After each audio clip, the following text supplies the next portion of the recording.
Magic ay.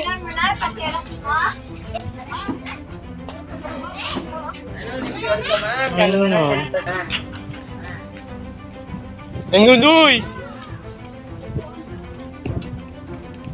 May malakas na hangin na din na tawag na buhawi kung sa Bisaya, tornado pag tag-English, ipo-ipo pag Tagalog, unos naman pag Ilong Cebuano. Dumaan po dito sa amin, lumipas po siya kung dito po siya sa housing na kung ano kayong mangyayari dito. Pero ramdam namin ang makapakalakas na hangin. Noong una akala ko or normal lang, ordinary na hangin.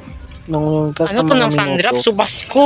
umiiko-iko na po yung hangin, yung may boses po yung hangin.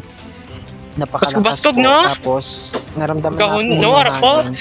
Nung bandang Tapos kinat. 2:40 po, 2:54 o'clock in July 21, 2023 ng hapon.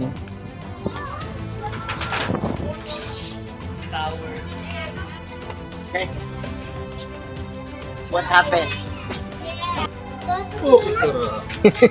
Pagkatapos po niyan humangin, sinundan po ito ng malakas na ulan.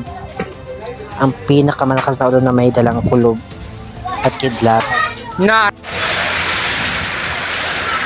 Oh my God, nag-ulan, Ged!